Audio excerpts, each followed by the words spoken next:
जय माँ इंद्राक्षी, जय माँ अम्बे।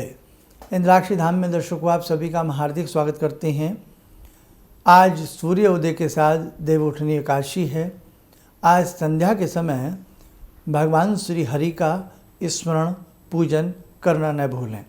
सारी जानकारी इस अंक में देंगे और तुलसी विवाह भी आज बताया गया है, लेकिन रविवार होने की वजह से तुलसी विवाह को लेकर के बड़ी अटकलें हैं, जो हमने कल के अपने कार्यक्रम में भी आपको समझाई थी।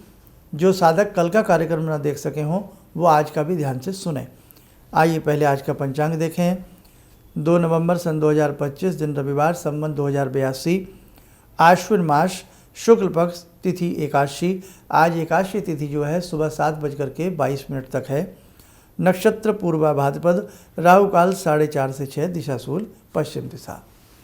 अब देखो, सूर्य उदय के साथ जब एकादशी रहती है उसका महत्व अपना बढ़ता है और उसी एकादशी को विशेष बल दिया जाता है। लेकिन स्मार्त और वैष्णव की बात हमने आपको समझा दी थी। स्मार्त रूप में कल का व्रत रहा है, वैष्णव के रूप में आज का व्रत रहेगा। एकादशी का जब व्रत रखा जाता है तो उसका व्रत का पारण जो होता है वो द्वादशी तिथि की प्रातःकाल होता है। लेकिन इस बार जो अब एकादशी है आज 7:22 तक, अभी सुबह के 7 बजे हैं, लेकिन इस बार द्वादशी तिथि 6 है।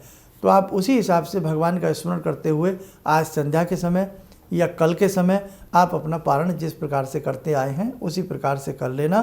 कोई दोष नहीं है, कोई वहम नहीं है। जिन साधकों ने कल व्रत नहीं रखा है आज रख रहे हैं तो आज भी बहुत सुंदर आनंदित रूप से आपके व्रत को माना जाएगा। भगवान श्री हरि आपके व्रत को स्वीकार करेंगे, आपसे आनंदित होंगे, आपको शुभ सुंदर तरीके का वो वर प्रदान करेंगे। आप तनिक भी मन में भ्रांति या संदेह मत करना। अब देखो, इस प्रकार से कौन सी तिथि में क्या करें, कैसे करें, ये बहुत सारी चीज़ें अब विशेष रूप से सामने आने लगी हैं। तो हम तो यही कहते हैं साधकों, जो भाव से व्रत किया जाए, जो पूजन भाव से किया जाए, और जब पूजन में भाव जगें तब आप अपने भाव को जगा लिया करो। हमने देखा है तिथि अपना महत्व रखती है, लेकिन भाव सर्वोपरि है। तिथि महत्वपूर्ण है और भाव होना तो तिथि का महत्व नहीं रहता। भाव जगे हैं, तिथि ना भी हो, भगवान तो आज भी हैं और भगवान कल भी हैं। पूजा इनकी आज भी है, पूजा इनकी सदियों तक होती रहेगी।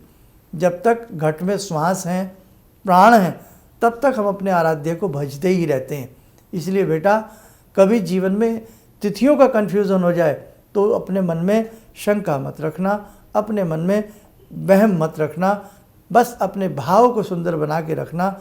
भाव से की गई भक्ति ही भगवान तक पहुंचती है, समझे आप। इसलिए भाव सर्वोपरि है।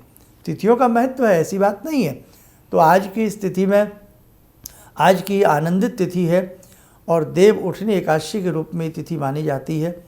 भगवान क्षीर सागर भादो के महीने के शुक्ल पक्ष की एकादशी को शंखासुर नामक के राक्षस को मार करके क्षीर सागर में शयन कर गए और 4 माह के उपरांत आज इस देव उठनी एकादशी में भगवान जनार्दन जागते हैं।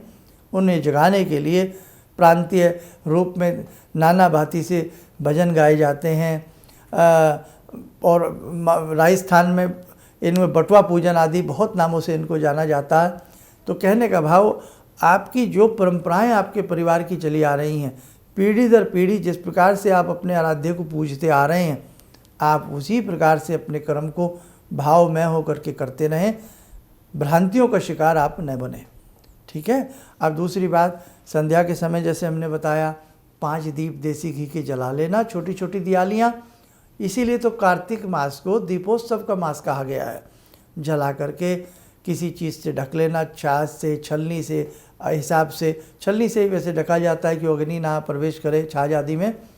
और आज के दिन गेरू से घर की चौक को, दीवारों को, भित्तियों को सुंदर सुंदर भांति से लीपा पोता जाता है और गेरू का प्रयोग किया जाता है। नाना भांति के चित्र भित्तियों के ऊपर बनाए जाते हैं और जब संध्या के समय भगवान श्री हरि का पूजन किया जाता है तो नाना भांति के अपने प्रांतीय श्लोक, भजन, लोकगीत भगवान श्री जनार्दन की चरणों में उपस्थित किए जाते हैं। तो आपसे और एक बात और कहें उन साधकों के लिए जो व्रत नहीं रखते हैं। कई बार मन में एक ग्लानि भाव आता है कि हमने व्रत नहीं रखा।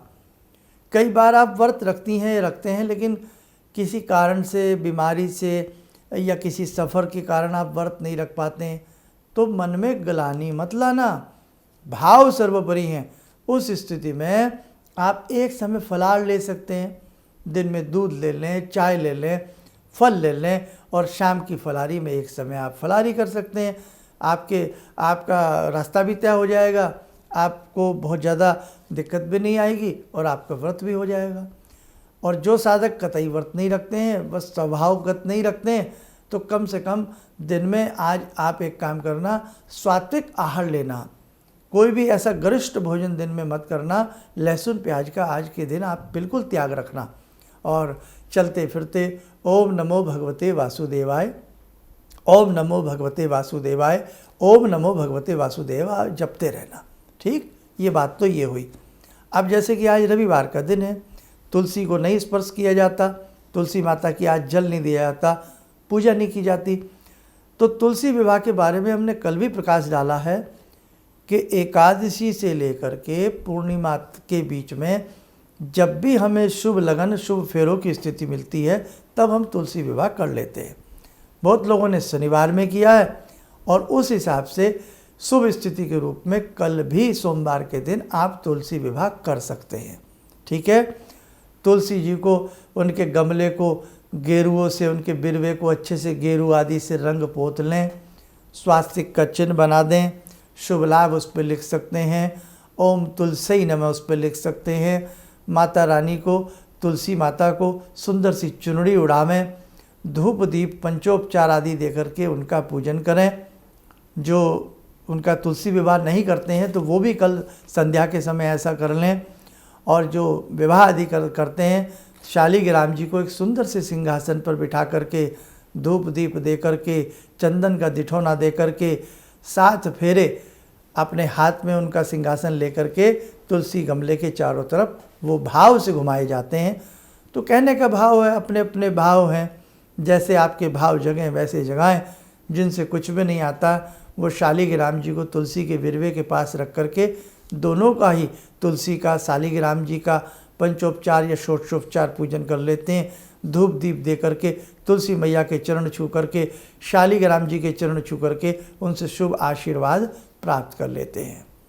और शालिग्राम तो ऐसे हैं, इतने भोले होते हैं, इसमें इतना भोलापन बसता है भगवान श्री हरि का कि आप पूछे ना बात। और तुलसी दल उनको अर्पण किया जाता है, इसलिए कल सोमवार है, कल आप ये सारी प्रक्रिया कर सकते हैं। आज जिन्होंने व्रत रखा है अपना व्रत रख लें, कल तुलसी माता और शालिग्राम जी का आप पूजन इकट्ठा कर सकते हैं संध्या के समय। ठीक है, और भीष्म पंचक की हमने बात बताई थी, कल से भी प्रारंभ किया जा सकता था, नहीं तो आज से भीष्म पंचक का व्रत प्रारंभ कर सकते हैं। और ये बहुत ही अपने आप में उत्तम होता है और ये व्रत पूर्णिमा तक रहता ही रहता है। और इसमें अब वैकुंठ चतुर्दशी आएगी, उसका बड़ा महत्व होता है। कार्तिक मास की पूर्णिमा का बड़ा महत्व होता है, तो वो भी हम एक प्रोग्राम बना करके उसमें दोनों बातें आपको बताने का प्रयास करेंगे। चलिए, समय हो चला है आज की ध्यान साधना का। आज की ध्यान साधना में जुड़ते हैं श्री भगवान विष्णु से। ओम करारविंदे न पदारविंदम मुखारविंदे विनिवेशयन्तं वटस्य पत्रस्य पुटे शयानं बालामुकुन्दं मनसा स्मरामि, बालामुकुन्दं मनसा स्मरामि। कस्तूरीतिलकं ललाटपटले वक्षस्थले कौस्तुभं नासाग्रे वरमुक्तिकं करतले वेणुकरे कङ्कणं सर्वाङ्गे हरिचन्दनं सुललितं कंठे च मुक्तावले गोपास्ति परिवेष्टितो विजयते गोपालचूडामणि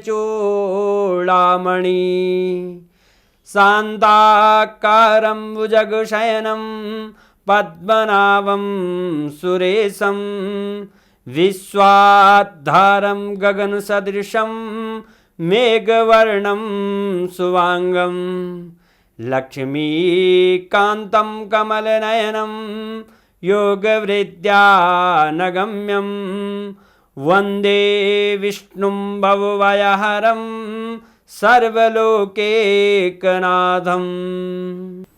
कवच बना लें, ध्यान करें, श्री नारायण श्री पुरुषोत्तम का शुभ आशीष हम सबके ऊपर बरस रहा है।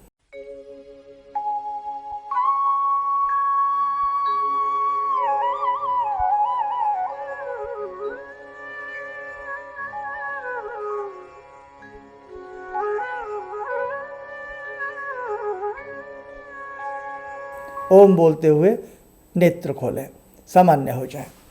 देखो साधकों, आज के दिन विष्णु सहस्त्र नाम पढ़ना, विष्णु स्तोत्र पढ़ना, विष्णु जी को 108 नाम पढ़ना भी महत्वपूर्ण माने जाते हैं।